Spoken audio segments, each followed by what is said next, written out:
आज हम लोग पढ़ेंगे सम्राट अशोक के बारे में। मौर्य वंश में सबसे शक्तिशाली शासक यानी प्राचीन भारत के इतिहास में सबसे ताकतवर शासक जो था वो अशोक था। अशोक ने पूरे भारत को एक सूत्र में पिरोने का काम किया। अगर बात करें उसके जीवन परिचय की तो अशोक बिंदुसार का पुत्र था और दूसरे या तीसरे नंबर पे आता था, क्योंकि सबसे बड़ा भाई सुमन या सुशील था। जैन श्रुतियों को माने तो उसके अनुसार बिंदुसार नहीं चाहता था कि अशोक कभी भी शासक बने। अशोक राजा बनने से पहले वह अवंती यानी उज्जैन का गवर्नर था और कहा जाता है कि अशोक की प्रतिभा तब सामने आई जब उसने तक्षशिला में हुए विद्रोह को दबाया।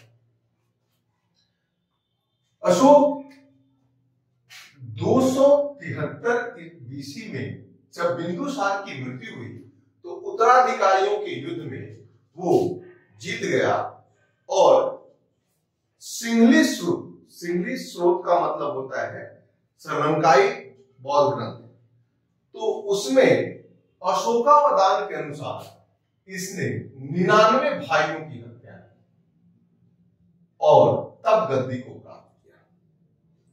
अशोक जब गद्दी पर बैठा तो पूरी तरह से मगध उथल पुथल था।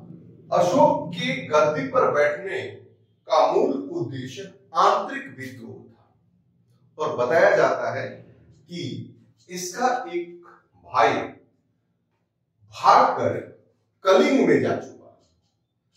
13वें शिलालेख के अनुसार अशोक ने अपने भाई को दंडित करने के लिए या कलिंग राजा द्वारा उसे प्रश्रय देने के कारण कलिंग पर चढ़ाई। तारानाथ के अनुसार, तारानाथ इतिहासकार है, कलिंग युद्ध उस समय का सबसे भयावह युद्ध है। अगर पुस्तकों पे माने तो 1 लाख लोग मारे गए, 50,000 से भी अधिक घायल हुए, लेकिन यह आंकड़ा बढ़ भी सकता है। तो कलिंग युद्ध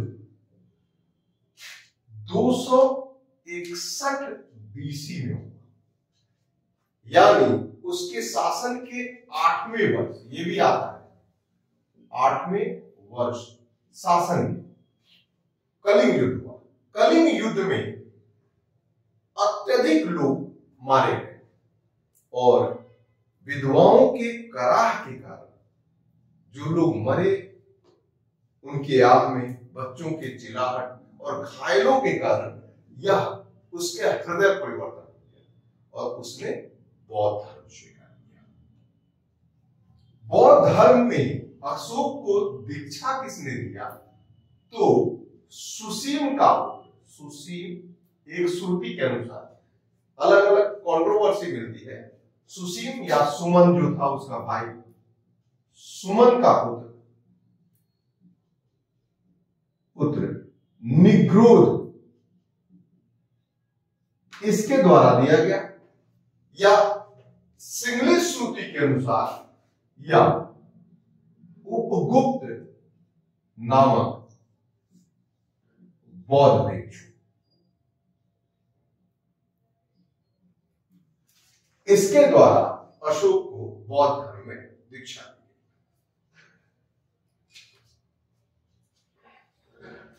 कहा जाता है कि जो कलिंग था या हाथियों के लिए प्रसिद्ध था, इसे अर्थशास्त्र में हाथियों का देश के नाम से जाना जाता है। जाहिर से है कि आज भी उड़ीसा और झारखंड में हाथियां मुक्त रूप से घूमती हैं जंगली। अशोक 10 वर्षों तक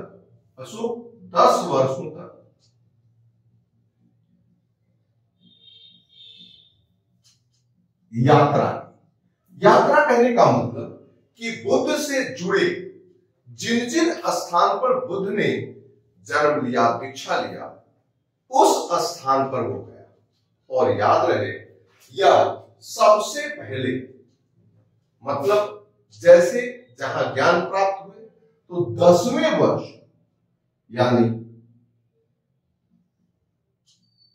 गद्दी प्राप्त किए, 10वें वर्ष वो बोध गया, जहां ज्ञान प्राप्त और उल्टा शुरू किया। और बुद्ध की जन्म स्थान कहां हुआ था? लुम्बिनी वन में। लुम्बिनी वन यानी जन्म स्थान, यहां वह 20वें वर्ष में। आपको बता दें कि जब वहां पर एक रूमनदई अभिलेख है, इससे प्राप्त होता है कि वहां उसने टैक्स जो है, कर 1/8 कर दिया गया। आप समझ सकते हैं कि टैक्स जनरली 1/3 से लेकर 1/4 होता है, यानी 33% से 40% के बीच में, कहीं कहीं 25%, तो 25 से 40 के बीच में दौड़ता था। जनरली माना जाता था कि 1/3 ही टैक्सेशन होना चाहिए। लेकिन आप देख सकते हैं कि वहां पर चूंकि बुद्ध का जन्म स्थल था, इसलिए उसने टैक्स को घटा दिया। तो ये अब आता है अशोक का धर्म। ये इंपॉर्टेंट है। धर्म का अर्थ धर्म से नहीं। अशोक के शिलालेख, यहां देखिए, शिलालेख, स्तंभ लेख और गुफा लेख, ये सारे प्राप्त। यह लेख जो होता था वो अलग अलग लिपियों में पाई गई है। कुल 4 लिपियां, ब्राह्मी, खरोष्ठी, अरमाइक और ग्रीक, यूनानी, ये 4 लिपियों में है। सबसे ज्यादा जो पाया गया वो ब्राह्मी लिपि। इसीलिए ब्राह्मी लिपि को धम्म लिपि भी कहते हैं। वास्तव में अशोक ने रीजनल भाषाओं को अपना क्षेत्र माना।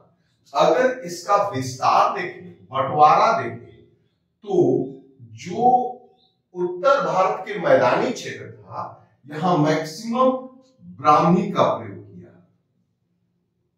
दक्षिण भारत या इस तरह अरमाइक, और आपको ये बता दें पाकिस्तान, सिंध, इस क्षेत्र में जो प्रचार किया वह था खरोष्ठी। आपको ये भी जानकारी होना चाहिए कि खरोष्ठी लिपि 2 शब्दों से बना हुआ है, खर और ओष्ठ। खर मतलब होता है गधा, गधे की ओठ की तरह मोटा होता है, मोटी मोटी लिपि, इसलिए खरोष्ठी है। और ये दाहिने से बाएं लिखी जाती है, राइट टू लेफ्ट। अक्सर ये उर्दू जो है वो भी दाएं से बाएं लिखी जाती है। और यूनानी आप समझ सकते हैं कि यहां से अफगानिस्तान, कजाकिस्तान, तजाकिस्तान, तो इस तरह से। ऐसा नहीं है कि यहाँ पे ब्राह्मी नहीं मिला है, लेकिन मोस्टली जो मिले हैं वो हम आपको बताएं। बौद्ध धर्म अपनाने के बाद अशोक ने अपने धर्म को प्रचार करने के लिए शिलालेखों और अभिलेखों की सहायता ली। अब होता है धम्म। धम्म की परिभाषा जो है वो एक पुस्तक राहुलोवाद से ली गई। राहुलोवाद सूक्त है, उससे ली गई कि धम्म किसे कहते हैं। धम्म कहता है कि विश्व पाप से निवृत्त हो जाए, विश्व में कल्याण हो, दया हो, दान करे तथा शब्द एवं कर्म शुद्धि को ही धम्म का, धम्म का धर्म नहीं है। धम्म का व्याख्या दूसरे और 7वें शिलालेख में किया गया है कि धम्म किसे कहते हैं। अशोक के कुल महत्वपूर्ण 13 बड़े शिलालेखों में कुछ इंपॉर्टेंट है जिसको हम बताते हैं। पहला शिलालेख जो है उसमें कहता है कि जितने भी हमारी प्रजा है उसके सारे मनुष्य मेरी संतान है। ये हिंदू धर्म से प्रेरित है कि राजा सारे प्रजा का पिता होता है। दूसरा, इसमें पशु बलि और खर्चीले उत्सव को मना किया गया है, क्योंकि पशु बलि से हिंसा होती है और खर्चीले उत्सव से आपके आर्थिक स्थिति कमजोर होती है। तो ये दोनों निषेध किया है प्रथम शिलालेख।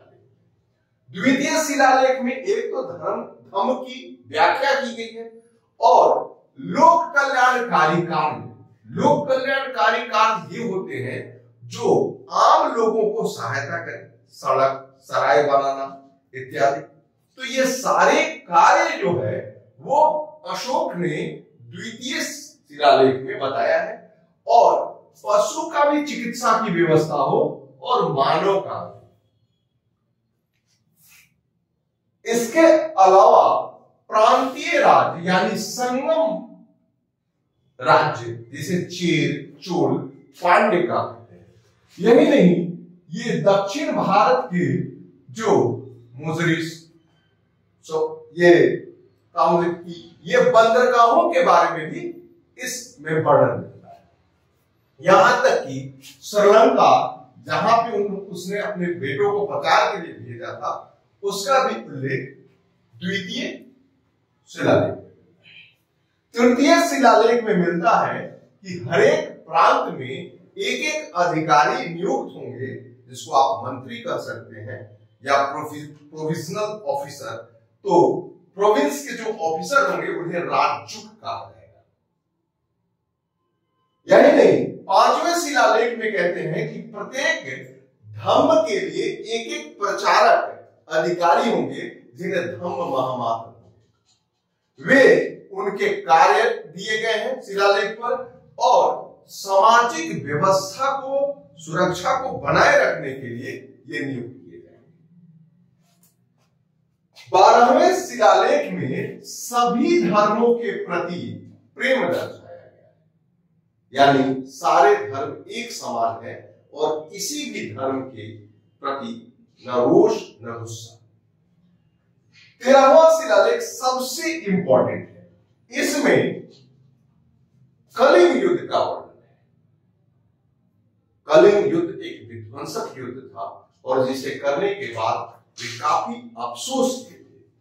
यहां तक कि उसने अशोक, आपको बता दें कि अशोक के पूरे मगध साम्राज्य 5 भागों में बटा था। यह था उत्तरा पथ। यहां पे इसे अवंती पथ कहते थे। अवंती पथ, पथ मतलब मार्ग, आने जाने का रास्ता था। और फिर यहां पे दक्षिणापथ, दक्षिणापथ और यह जो अशोक द्वारा जीता गया कलिंग प्रदेश। कलिंग भी 2 भाग में बटा था, उत्तरी और दक्षिणी। तो ये बीच वाला जो हिस्सा था यह मध्य या प्राची प्रांत, जिसे आप मगध कहते हैं। आपको यह बता दें, आज तक इतिहास में बताया गया है कि जीटी रोड का निर्माण शेरशाह ने किया। श्रीमान वर्तमान समय में इतने आधुनिकता के बावजूद नितिन गडकरी एक दिन में 70 किलोमीटर रोड बनाते थे। अगर शेरशाह का जीवन काल देखा जाए तो 1540 से 45 कलिंगर युद्ध में मर जाता है। अब आप सोचिए कि 5 साल में यह तक्षशिला से लेकर सोनार गांव यानी बांग्लादेश तक जीपी रोड बना दिया? बिल्कुल नहीं। 5 साल में यह इतनी दूरी यानी लगभग 2000 किलोमीटर बना ही नहीं सकता है। कौन सा आधुनिक तरीका? तो श्रीमान ये पहले से ये सड़क बनी हुई थी जो अशोक द्वारा बनाया गया है। एक इसका ब्रांच नेपाल तक जाता था। यह कन्नौज से एक अवंती पथ यानी उसका राजधानी उज्जैनी चला जाता था। दूसरा स्वर्णगिरी जाता था और यही उत्तरापथ से एक हिस्सा यहां से निकल के और सीधे आप अगर देखिएगा तो गुजरात, ये भारत का नक्शा है, गुजरात, सोपारा और भृगु कक्ष तक चला जाता है। इतिहास में मिलता है। तो यानी शेरशाह सूरी ने उसे रेगुलराइज किया, बनाया नहीं, बनाया तो अशोक था। और अशोक के प्रमुख राजपथ में पढ़िएगा तो 5 ब्रांचेज मिलेंगे। तो इतिहास जो लोगों ने लिख दिया कि शेरशाह ने बनाया, बिल्कुल नहीं। इसे अंग्रेजों ने बाद में ग्रांड ट्रंक रोड नाम दिया, जो जीटी रोड के नाम से आप जानते हैं। तो ये पड़ोसी राज्य बताता है कि इसके बगल में कौन से राज्य में ये कौन था, इधर यूनानी राज्य कौन थे, इसका उल्लेख 13वें शिलालेख में मिलता है। तो ये शिलालेखों का परिचय। अब स्तंभ लेख हम बताएंगे जो इंपॉर्टेंट है। अशोक ने अपने धर्म का प्रचार मुख्यतः शिलालेख, स्तंभ लेख द्वारा किया। यह स्तंभ लेख पर बुद्ध के जुड़े कुछ न कुछ चिन्ह या उसके विचारों को लिखा गया। तो उनमें से हम कुछ इंपॉर्टेंट, जो कि बहुत सारे शिलालेख मिले हैं भारत से लेकर अफगानिस्तान तक, तो उनमें जो इंपॉर्टेंट है उसी के बारे में हम बताएंगे। तो इसमें आता है सबसे पहले कौशाम्बी। कौशाम्बी का शिलालेख यह मूलतः आपको अकबर के किले में लाकर लगाया गया है। अकबर के किले में इसे स्थापित किया गया या रानी के अभिलेख के नाम से प्रचलित है। हम बता दें कि अशोक के शिलालेखों को सबसे पहले 1837 में जेम्स प्रिंसेप द्वारा पढ़ा गया, लेकिन पता लगाया गया था टी पैंथलर ने शिलालेखों की पहली बार जानकारी दी 1747 में कि कोई विद्वान है, कोई पुराना शासक है जिसके ये लिखा गया स्क्रिप्ट है। और इन्होंने ब्राह्मी लिपि के अभिलेख को सबसे पहले पढ़ा। तो कौशाम्बी में स्थित इस रानी के अभिलेख में एकमात्र अशोक का पुत्र तीवर का उल्लेख मिलता है और प्रिय पत्नी कौरवाकी का। कौरवाकी माना जाता है कि कलिंग राजकुमारी।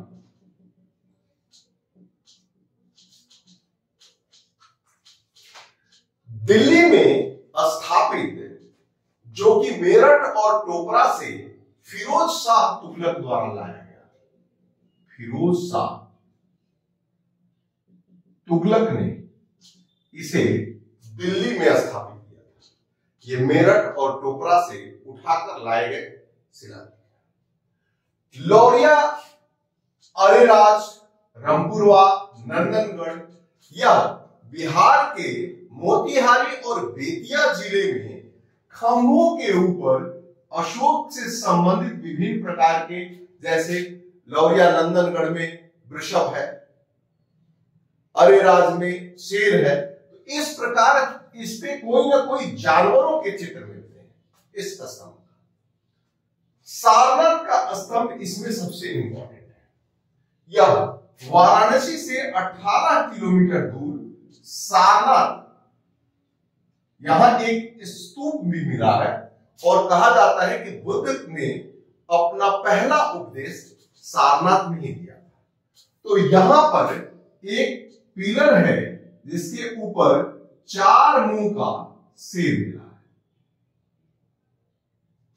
जो मूलतः एक कमल के फूल पर है, जिसके नीचे 4 जानवर है, चारों दिशाओं का प्रतीक है। ये 4 मुंह का शेर है जो एक तरफ से 3 दिखाई देता है, चारों समृद्धि का है और इसे भारत सरकार द्वारा राष्ट्रीय चिन्ह नेशनल एम्बलम के रूप में स्वीकार किया गया। 1950 में भारत का राष्ट्रीय चिन्ह जो है यही शेर है। मास्की और गुर्जरा के अभिलेख में ही केवल अशोक का अशोक नाम मिलता है। अशोक मास्की में अशोक प्रियदर्शी कहा गया है, यानी देवताओं का प्रिय अशोक। मास्की रायपुर कर्नाटक में है, जबकि गुर्जरा झांसी में दतिया के पास स्थित है। रुमनदेई अभिलेख जो है वह मूलतः जहां बुद्ध जन्म हुआ था, नेपाल के कपिलवस्तु के निकट, वहां पर यह लगाया गया है और इसी में टैक्स कम करने का उल्लेख है। और सोपारा जो कि गुजरात के तट पर है, सामुद्रिक तट पर, और इस जगह पे बताया जाता है कि किस तरह से व्यापार या वाणिज्य के लिए किया जाए। तो इस प्रकार दिए गए अभिलेख काफी महत्वपूर्ण है और इससे बौद्ध धर्म के ये पहला शासक था जिसके बारे में लिखित जानकारी मिलती है। मौर्य काल में सबसे इंपॉर्टेंट जो है वो है मौर्य प्रशासन। मौर्य प्रशासन अगर देखा जाए तो पहली बार कौटिल्य के अर्थशास्त्र के अनुसार, क्योंकि अर्थशास्त्र में केवल और केवल राजनीतिक विषयों का वर्णन है, कोई इकोनॉमिक्स का नहीं है, तो अर्थशास्त्र के अनुसार बताया जाता है कि यह 3 भागों में विभाजित है। जैसे आज वर्तमान समय में सेंट्रल गवर्नमेंट, स्टेट गवर्नमेंट और लोकल गवर्नमेंट, उसी तरीके से उस समय भी मौर्य प्रशासन सेंट्रल, प्रोविंस एंड रीजनल क्षेत्र में बना था। केंद्रीय प्रशासन सबसे महत्वपूर्ण था। राजा को सम्राट कहा जाता था और राजा के सहायक जो मंत्री परिषद थे उसमें 4 या 5 इंपॉर्टेंट है, क्लियर नहीं है, जिनमें सबसे महत्वपूर्ण थे पुरोहित, खुद स्वयं कौटिल्य। ये अर्थशास्त्र के अनुसार 4 मंत्री परिषद थे जिन्हें परिषद कहा जाता था और उसमें पुरोहित, महामात्य यानी मिनिस्टर्स, सेनापति और युवराज, प्रांतों के जो गवर्नर होते थे वो युवराज होते थे। इन्हें ये मंत्रियों को रत्नी कहा जाता था। रत्न का मतलब जेम्स। अर्थशास्त्र के अनुसार पूरा केंद्रीय प्रशासन सप्त सिद्धांत पर आधारित है, इसे सप्तांग सिद्धांत कहते हैं और इसमें स्वामी यानी राजा, एक स्वामीन होगा। स्वामीन को सलाह देने वाले या मंत्री परिषद होंगे, परिषद रत्न। इस मंत्री परिषद में 2 श्रेणियां होंगी। प्रथम श्रेणी में 18 व्यक्ति होंगे, जिसमें समाहर्ता मतलब कलेक्टर। आज भी देखे होंगे कलेक्टरिएट का हिंदी होता है समहरणालय, यानी टैक्स ये वसूलता था, कर अधिकारी। संविधाता ये ट्रेजरर था जिसको कोषाध्यक्ष कहते हैं। दंडपाल जिसे आप कहते हैं, इसका कहीं कहीं नाम है कि ये कंटक शोधन यानी न्यायालय को ऊपर अधिकारी जो होते थे, जिसे जस्टिस बोलते हैं, वो दंडपाल होते थे। और दुर्गपाल किला की रक्षा करने वाले मेन व्यक्ति। तो ऐसे 18 प्रमुख प्रथम श्रेणी के। जनपद आज भी जिला को, उत्तर प्रदेश में जाइएगा तो डिस्ट्रिक्ट्स को जनपद कहा जाता है। जनपद यानी छोटे छोटे एरिया, क्षेत्र बटे रहते हैं। दुर्ग यानी हर एक जगह का एक हेडक्वार्टर होगा, केंद्रीय कालक, प्रांतीय कालक। कोष यानी धन जरूरी है। आपको बता दें कि अशोक के काल में ही नहीं, पूरे मौर्य प्रशासन में सबसे बड़ा अपराध टैक्स चोरी था। यानी कोष जिसका मजबूत हो, खुद कौटिल्य कहते थे कि यदि कर व्यवस्था मजबूत हो तो राजतंत्र ऑटोमेटिक मजबूत हो जाएगा। जिस देश का इकोनॉमी मजबूत हो वो देश अपने आप में मजबूत होगा। जाहिर से कि अमेरिका को देख लीजिए। बल, बल क्या मतलब यहां फोर्स से है। और इंपॉर्टेंट सेना जो थे, पहला था पैदल, दूसरा घुड़सवार, हाथी, रथ, इसके अलावा नाविक, नौसेना तथा गुप्तचर। गुप्तचर व्यवस्था बहुत ज्यादा था। कौटिल्य कहते थे कि एक स्पेशल किस्म की औरतें होती थी जो स्वतंत्र रूप से वेश्या का काम करती थी, उन्हें रूप जीवा कहा जाता है। आज भी रशिया में या बेल्जियम या बड़े बड़े यूरोपीय कंट्रियों में औरतों को, वेश्याओं को रखा गया है स्पाई के रूप में, और इनके ऊपर एक मेट रहती थी। तो इस प्रकार यहां पे बल सबसे इंपॉर्टेंट था। इसके बाद मित्र, मित्र यानी पड़ोसी राज्य। जब आप संकट में हो तो जिससे आप सहायता ले सके। तो ये 7 अंग बताए प्रशासन के। इन्होंने प्रांतीय सेवाओं में 26 सेकंड अध्यक्ष बताए। आपको बता दें कि लक्षणाध्यक्ष इसमें 26 थे। जो मुद्रा का अधिकारी यानी टकसाल, जो जिसमें सिक्के छपते थे, सोने, चांदी, तांबे, पीतल, तो उसके अधिकारी होते थे। शीताध्यक्ष यह कृषि का अधिकारी था, एग्रीकल्चर, एग्रीकल्चर सीट बोलते हैं। पौतवाध्यक्ष ये माप तौल का अधिकारी होता था। आकाराध्यक्ष खान का, उसी तरह से नौका, हाथी, इस तरह के 26 ड्यूटीज रहे। अगर हम प्रांत के बोले तो 4 प्रमुख प्रांत थे। उत्तरापथ जिसकी राजधानी तक्षशिला थी, अवंतीपथ इसकी राजधानी वर्तमान उज्जैन, उस समय उज्जैनी के नाम से था। तीसरा दक्षिणापथ, इसकी राजधानी सुवर्णगिरी थी। और चौथा जो अशोक ने जीता, कलिंग, इसकी राजधानी तोसली थी। तो इस प्रकार 4 प्रांत थे और सभी प्रांतों के गवर्नर जो होते थे वो राजकुमार होते थे। आपको बता दें कि बिंबिसार के पीरियड में यहां का गवर्नर सुसीम था। सुसीम या सुमन उसका नाम था, और उज्जैनी का गवर्नर अशोक था। प्रश्न आता है कि अशोक शासक बनने से पहले किस प्रांत का गवर्नर? तो यह व्यवस्था। उसी तरह से स्थानीय प्रशासन भी छोटे छोटे स्वरूपों में, स्थानीय, करदाता, इस तरीके से बहुत सारे अधिकारी उसमें मौजूद थे। देखिए, मौर्य प्रशासन में सामाजिक व्यवस्था 4 वर्णों पर आधारित थी। पितृसत्तात्मक समाज था, ब्राह्मण, क्षत्रिय, वैश्य और शूद्र। परंतु लेखकों के अनुसार कुछ कुछ भिन्नताएं मिलती है। मेगास्थनीज ने अपनी पुस्तक इंडिका में पूरे समाज को 7 वर्गों में विभाजित किया। पहला वर्ग था दार्शनिक का, फिलोसफर, यानी कि पढ़े लिखे लोग, ब्राह्मण वर्ग।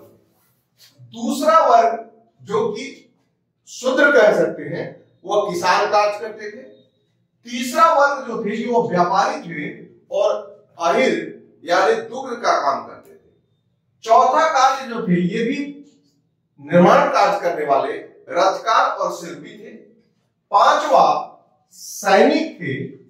छठा अधिकारी थे जिसे निरीक्षक कहा, और सातवां मंत्री परिषद थे। तो ये 7 प्रकार से बांटा।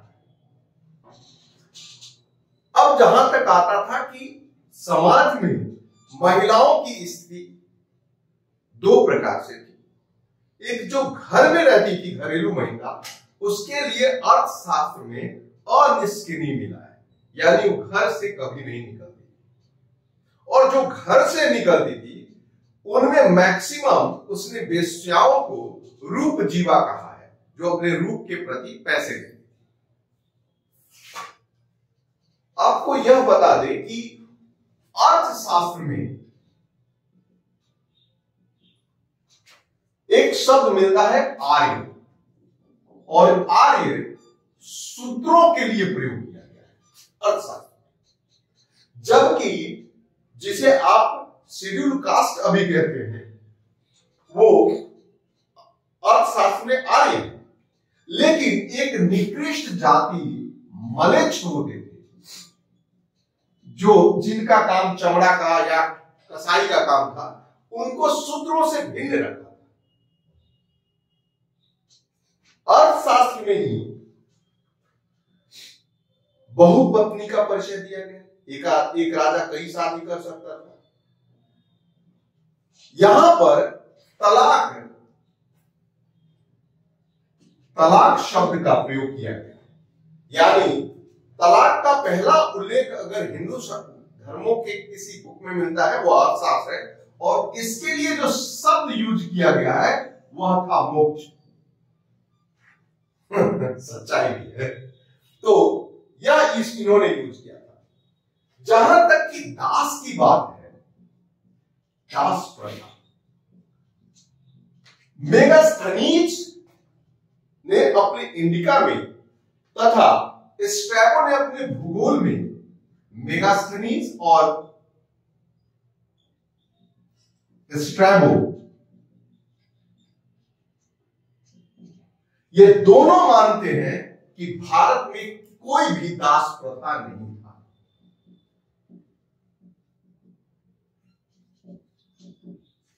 अब ये दास प्रथा क्यों नहीं था, इसके विषय में बहुत अच्छा से दिया गया है, क्योंकि दास यहाँ के मालिक हो जाते हैं। अर्थशास्त्र में 9 प्रकार के दास बताए गए। एक स्वतंत्र माता पिता के, एक परतंत्र माता पिता, एक क्रय किया हुआ, एक दासी द्वारा उत्पन्न पुत्र। तो इस तरीके से दास प्रथा का विभाजन अर्थशास्त्र में सबसे बेहतर तरीके से किया है। और इन लोगों का मानना था कि दास का मतलब दास, नौकर का मतलब नौकर, मालिक कभी बन ही नहीं सकता। जबकि यहाँ पे बनने का, और यहां तक कि यदि दास है तो उसे भी धन का हिस्से का अधिकार। इस कारण से उन्होंने मानने से इनकार कर दिया। यहाँ के लोगों का मुख्य पेशा कृषि था। कृषि से कर देते थे। कर देने का जो सामान्य तरीका था, 1/3 यानी 33% से लेकर और 40% तक कर लगते थे। कहीं कहीं 25%। केवल रुमनदेही के शिलालेख में एक जगह मिलता है 1/8। जहां तक धर्म की बात करें तो सनातन धर्म मौजूद था। बौद्ध धर्म का प्रचारक मौर्य साम्राज्य से था। शुरू में चंद्रगुप्त मौर्य ने जैन का प्रचार किया। अशोक के बाद से जैन धर्म की जगह पे बौद्ध धर्म का प्रचार होने लगा। बौद्ध धर्म को राजाश्रय दिया गया। अशोक ने धर्म प्रचार के लिए अपने पुत्र और पुत्रियों को भेजा, दूर दूर तक भेजा। बहुत सारी मूर्तियां बनाई गई। स्वयं अशोक ने 84,000 स्तूप बनाए। यही नहीं, प्रसिद्ध सांची का स्तूप जो कि मध्य प्रदेश में है, वो अशोक द्वारा बनाया गया। अशोक के पीरियड में बौद्ध धर्म काफी फला फूला। अशोक की मृत्यु के बाद मौर्य प्रशासन कमजोर हो गया। मध्य एशिया में सीथियनों का आक्रमण बढ़ गया। ब्राह्मणों द्वारा बौद्ध धर्म को बहुत नीचा दिखाया गया, क्योंकि बौद्ध धर्म ने ब्राह्मण धर्म पर काफी इंक्रोचमेंट किया, उनके लोगों को अपने धर्म में खींच लिया। इस कारण से उनके आक्रोश लगाया।